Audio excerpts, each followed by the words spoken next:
안녕하세요. 리딩의 용용입니다. 여러분의 인간관계 어떠세요? 잘 되고 있으신가요? 고민이 있지는 않으신가요? 혹은 인간관계 때문에 걱정이 있으시지는 않으신가요? 오늘 그런 분들을 위해서 특별히 준비했습니다. 데일 카네기의 인간관계론. 이 인간관계론이라는 책은 1937년도에 출판이 됐죠. 그러니까 벌써 거의 한 80년이 넘은 거죠. 80년 넘게 1500만 부가 팔렸어요. 전 세계에서. 굉장한 베스트셀러 중에 베스트셀러인 거죠. 이 책을 쓰신 분은 데일 카네기라는 사람인데, 우리 카네기 하면 뭐가 생각나죠? 카네기 홀 이런 거 생각나죠. 하지만 그 카네기와 이 카네기는 다른 사람입니다. 그 카네기 홀을 만든 그 카네기는 강철왕 카네기고요. 앤드류 카네기죠. 그리고 이쪽은 데일 카네기를 얘기합니다.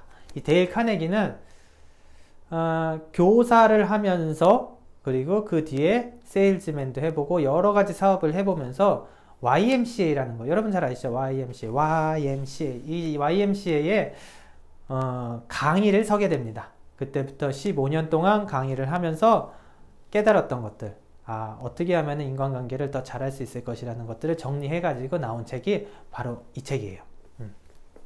이 책은 한국어로는 인간관계론이라고 나왔지만 원서에는 How to Win Friends and Influence People 이라고 나와요. 즉 뭐냐? 친구를 얻고 영향력을 발휘하는 사람이 되는 법이라는 거죠. 이 책은 어떤 책이냐면요, 실존하는 위인이라든지 성공자라든지 혹은 뭐 자신의 지인들의 명언이라든지 경험을 계속해서 서술해요. 쭉 계속 나열을 하죠. 마치 밀피우 나베처럼 그냥 계속 쌓아나가는 거예요. 계속 똑같은 걸 또 하고 또 하고 또 하고 또 하는 거예요. 그러면서 이렇게 설명을 하고 있는 책인 거예요. 그래서 굉장히 읽기 쉽고요. 한 번 읽어서도, 저도 이 책을 알게 된 게 한 5년 전이었는데 지금까지 한 10번 정도를 읽은 것 같아요. 10번 정도를 읽으면서도 아직도 읽을 때마다 감명을 받고, 왜 다시 읽을 수밖에 없는 이유가 뒤에 나오는데 그거를 제가 설명해 드리겠습니다. 우선 그럼 어떻게 하냐. 첫 번째, 인간관계 3가지 기본 원칙이 있고요. 그리고 인간관계를 잘 맺는 6가지 방법, 그리고 상대방을 설득할 수 있는 12가지 방법에 리더가 되는 9가지 방법이 있어요. 총 몇 개예요? 30개! 인간관계를 잘하기 위해서 30개나 외워야 돼. 아니죠. 그거를 제가 이번 시간에 딱 3가지로 정리해 드리겠습니다. 그 첫 번째, 꿀을 얻으려면 벌통을 걷어차지 마라. 미국의 한 주에 크로울리라는 사람이 있었어요.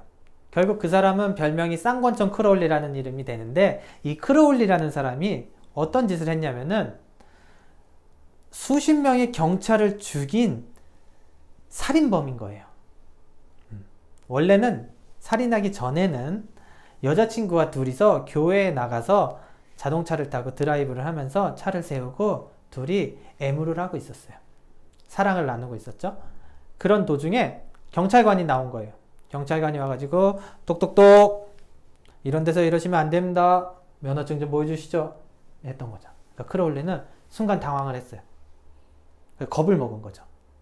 그래가지고 경찰관을 자기가 가지고 있던 총으로 쏴버립니다. 두려움을 느낀 크로울리는 여자친구의 집으로 도망을 가죠. 하지만 여자친구의 집으로 도망을 간 사실을 안 경찰관들이 갑자기 모이기 시작했어요. 또 한 명이 경찰관이 가가지고 얘기하면은 또 가지고 있던 총으로 쏴버리고, 또 한 명이 가면은 또 쏴버리고, 그렇게 10몇 명의 경찰관을 죽여버리게 된 거예요. 그러자 특공대도 나오게 되고 온갖 범죄 수사팀이 다 모여가지고 그 크로울리를 결국엔 잡아냅니다.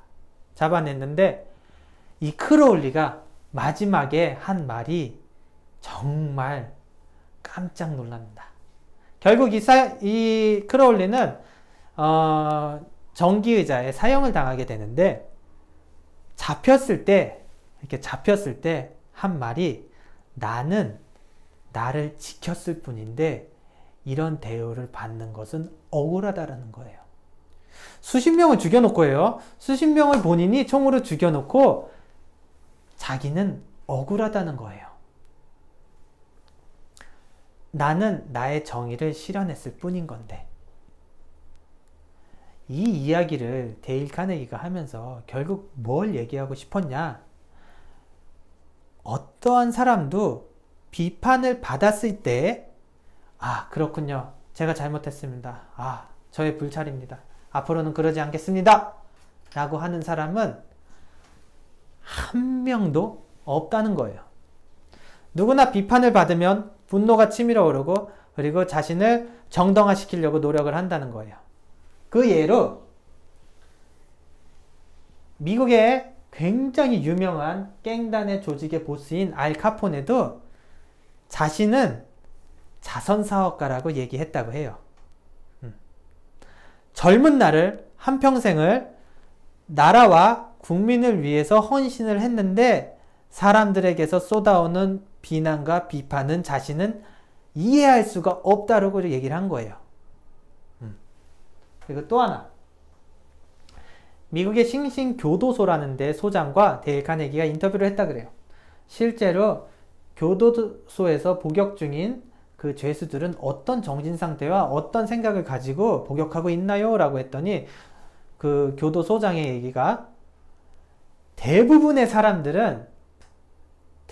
죄수들이죠. 죄수들은 본인이 잘못해서 뉘우쳐가기보다는 자신은 정당했고 잘못한 게 없었는데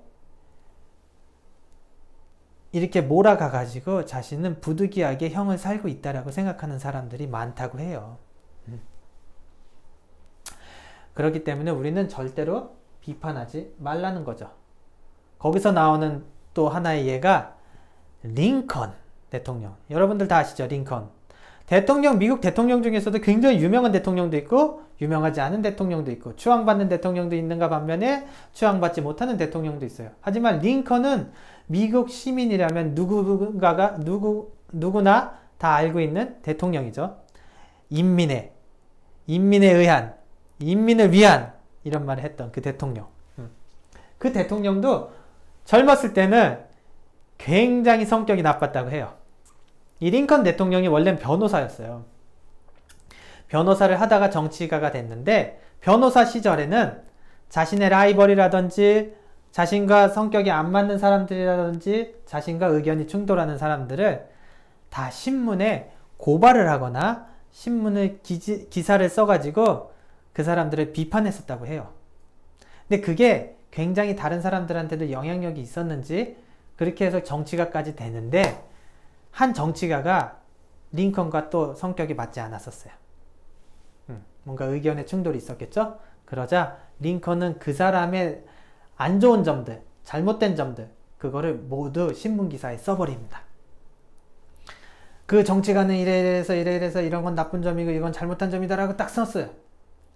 그러자 그 다음날 신문에 그게 게재가 되었고 많은 사람들이 맞아 그 사람 그게 그랬어 그게 별로야 그거 맞아 잘못한 거야 라고 했지만 하지만 정작 당사자는 그 기사를 보고 내가 그런 점이 있었나 그래 고쳐야 되겠네 이게 아니라 분노를 느꼈던 거죠. 이 사람이 링컨이 나에게 창피를 줬구나 하면서 어떻게 했냐? 링컨에게 결투를 신청합니다. 네가 죽던 내가 죽던 결투를 해서 결착을 내자. 링컨이 이제 난리가 난 거예요. 이제 나는 그런 뜻으로 얘기한 게 아니다. 진정해라. 난 그런 뜻으로 얘기한 게 아니다. 우리 이러지 말자. 너는 그런 뜻으로 얘기하지 않았을지도 모르겠지만 나는 그거에 대해서 굉장히 부끄러움과 수치와 분노를 느꼈다. 그렇기 때문에 나와 결투를 하자. 그러자 링컨이 이제 난리가 난 거죠. 원하는 무기를 골라라! 이러니까 그때 링컨이 팔이 길었다 그래요. 실제로. 그래가지고 긴 칼을 고른 다음에 사관학교 연습생한테 칼 쓰는 법도 배웠다 그래요. 당일날 그 정치가가 저쪽에 있고 링컨이 이렇게 서가지고 결투를 시작했는데 무서웠죠. 링컨 목숨을 걸었는데, 그쪽에서도 목숨을 걸고 싸움을 걸어왔는데, 그러자 주변에 있던 정치가들이 이렇게 해서 정치가들끼리 싸워가지고 한 명이 죽으면은 그것 또한 미국의 수치이고 이래서는 안 된다고 말리는 바람에 결국에는 결투는 이루어지지 않았다고 해요. 하지만 그 이후로 링컨은 알게 된 거죠. 그 어떤 사람도 비판을 해서는 절대로 그것을 인정하지 않는다는 사실을요. 그거를 자신의 목숨하고 맞바꿔 가면서까지 배운 거죠. 그 다음 남북전쟁이 일어납니다. 링컨 대통령이 되고 나가지고 남북전쟁이 일어나요. 남쪽을 계속 공격하는 도중에 이렇게 싸우죠. 싸우는 도중에 이 남쪽에는 리 장군이라는 군대가 이끄는 그 군대가 있었고, 그리고 링컨 군대가 있었는데, 링컨 군대가 굉장히 열세했었어요. 그러다 우연히 계속 이 리 장군을 몰아나가다가 이제 마지막까지 온 거예요. 이 마지막 한 번만 치면은 전쟁에서 이길 수 있을 것 같았어요. 그때 홍수가 나가지고 리 장군이 이 강을 건너지 못하고 있는 상황이었었고, 그리고 굉장히 지쳐있는 상황이었어요. 이때 치면은 바로 남북전쟁이 끝날 것 같은 분위기였어요. 그래가지고 그 군대를 통솔하고 있는 장군에게 링컨 대통령이 지시합니다. 오늘 밤에 리 장군을 당장 치러 가게 라고 서신을 보내죠. 하지만 어땠을까요? 결과는 치지 않았어요. 그리고 결국 날이 밝아서 홍수도 잦아지면서 리 장군은 도망가게 되죠. 링컨은 또 열이 받았어요. 내가 국민을 위해서 이렇게 싸웠는데, 평화를 위해서 싸워서 한 번만 쳤으면 더 이상 국민끼리 싸우고 전쟁하면서 서로를 죽일 일이 없었는데 도대체 왜 내 말을 거역한 거냐 라고 생각한 링컨은 자신의 부대에 그 지휘하고 있는 장군에게 편지를 씁니다. 장군, 누구누구 장군, 어떻게 자네는 나의 명령을 어길 수가 있는가? 실망했네. 자네 한 사람의 그런 선택 때문에 여러 사람이 또 피를 보게 되었네 하면서 막 비판을 하는 거예요. 온갖 비판. 실망했네. 다시는 자네에게 볼 일이 없을 것 같네 하면서 막 적었어요. 근데 이 편지 결국 그 장관 받지 못하게 됩니다. 이 편지가 어떻게 됐냐면은 링컨이 죽고 나서 링컨의 책상 서랍에서 발견되었다고 해요. 링컨은 결국 보내지 않았던 거죠. 왜? 그 전에 경험이 있었으니까. 사람을 비판을 한다고 해서 그 사람은 잘못을 인정하지 않는다는 사실을 알았기 때문에 그 편지도 보내지 않았다고 해요. 그리고 또 한 명, 미국의 비행기 조종사 중에 밥 후보라는 사람이 있는데, 이 밥 후보는 굉장히 비행기 조종을 잘했다고 해요. 그래가지고 그날도 하루도 이제 에어쇼 같은 데서 승객을 2명을 태우고 고개 비행을 했다고 합니다. 하지만 고개 비행을 하던 도중 비행기 엔진이 꺼졌다 그래요. 가슴이 철렁하죠. 아무리 기술이 뛰어난 솜씨가 좋은 그런 비행 운전사라고 해도 운전 도중에 갑자기 하늘에서요. 하늘에서 엔진이 꺼지면 굉장히 놀랄 거예요. 하지만 이 비행 조종사는 밥 후보는 안전하게 비상 착륙을 해서 결국 3명 다 살았다고 합니다. 이제 3명 다 살은 상태에서 열이 받았겠죠. 원인을 찾아봤더니 자신의 비행기를 수리하는 수리공이 휘발유 대신에 제트 엔진에 연료를 넣어버린 거예요. 그러니 당연히 엔진이 정지할 수밖에 없었던 거죠. 그 사실을 안 후보는 당장 수리공에게 찾아갑니다. 하지만 수리공도 이 사실을 알고 있었죠. 그래서 어떡하지? 죄송합니다. 잘못했습니다. 이 말을 하려고 계속 이렇게 두근거리는 마음에 어떻게든 사죄를 하려고 이런 마음으로 있는데, 밥 후보가 수리공에게 다가가면서 이렇게 얘기했습니다. 자네가 잘못한 거는 자네가 알고 있을 거라고 생각하네. 하지만 앞으로도 나의 수리는 계속 자네가 맡아줄 수 있겠는가? 라고 얘기를 했다는 거예요. 수리공이 잘못한 거를 비판하기보다는 그 사람의 마음을 얻었던 것이죠.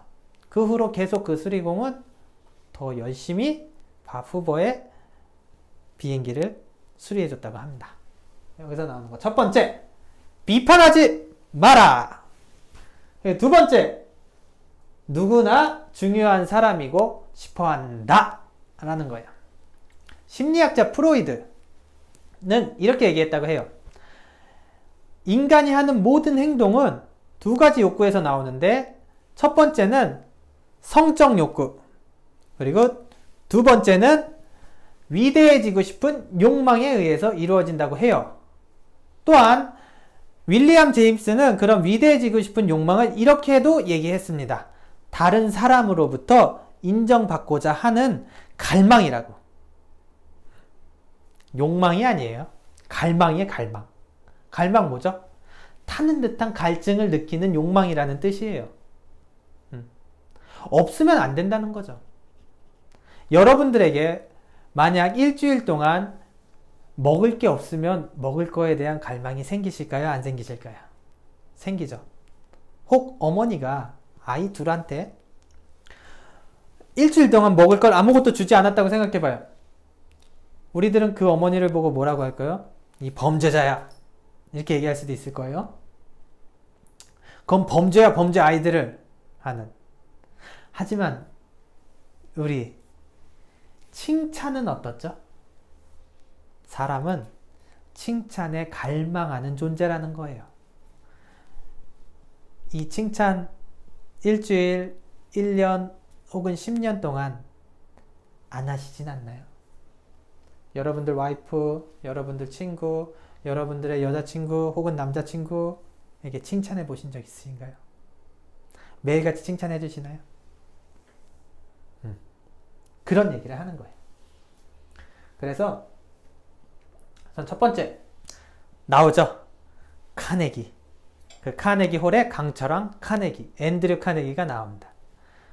이 앤드류 카네기는 찰스 슈왑이라는 사람을 스카우트하게 되는데 1910년도에요. 1910년도에 무려 10억 원이라는 연봉을 주고선 데려와요. 100년 전에 10억이에요. 하루에 300만 원씩을 주면서라도 데리고 온 거예요. 자, 그럼 찰스 슈왑이 강철에 대해서 굉장한 전문가였냐? 그러지도 않아요. 자, 그럼 인간관계, 인맥이 굉장히 많았냐? 그러지도 않아요. 혹은 위대한 사람이었냐? 위인이었냐? 그렇지도 않아요. 그럼 도대체 이 앤드류 카네기는 왜 찰스 슈왑을 스카우트 했었을까요? 그 이유는 사람을 다루는 방법을 알고 있기 때문이라고 했어요.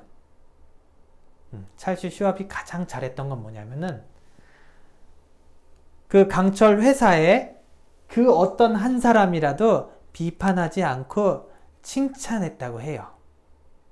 아주 작은 부분이라도 그 사람에게 정말 관심을 갖고 칭찬했었다고 해요.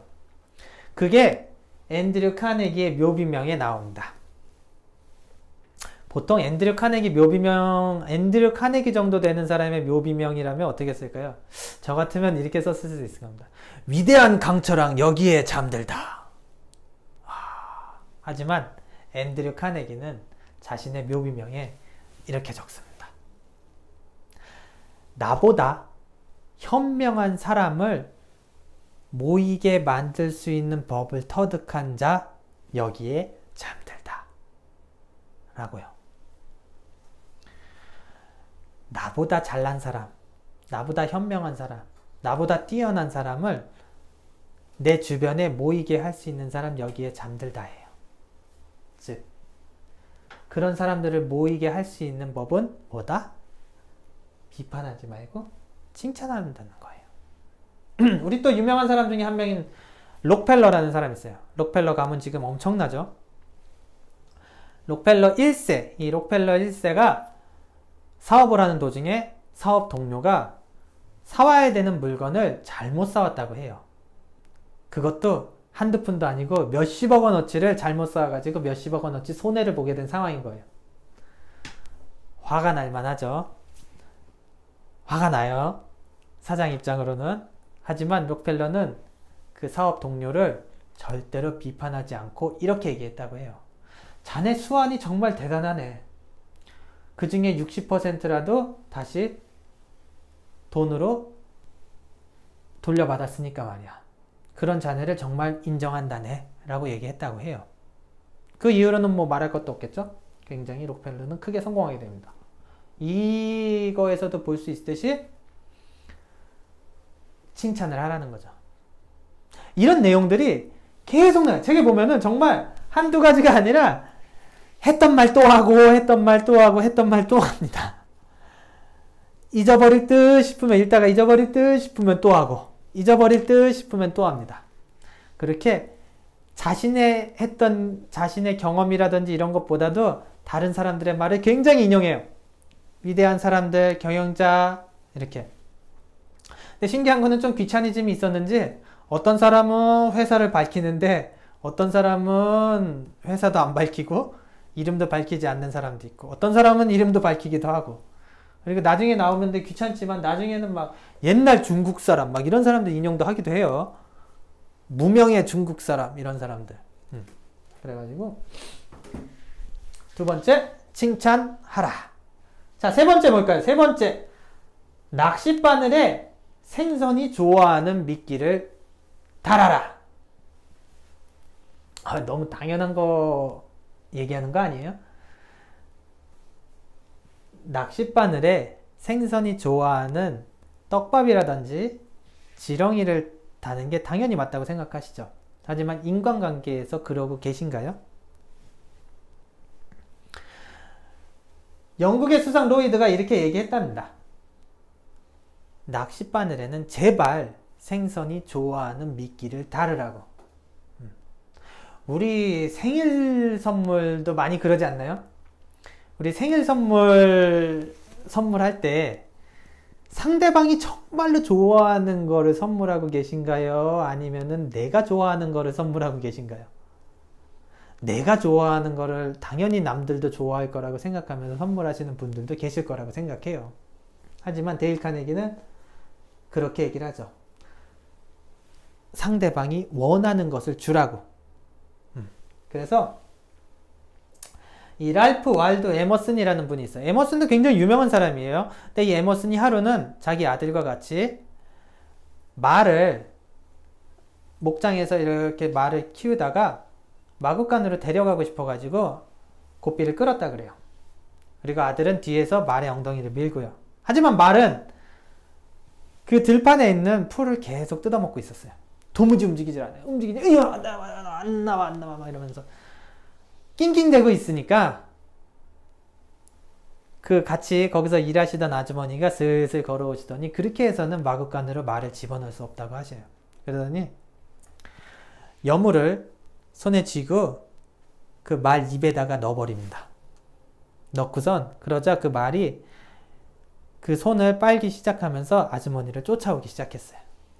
아주머니를 쫓아오기 시작하면서 결국 마구간에 집어넣을 수 있었죠.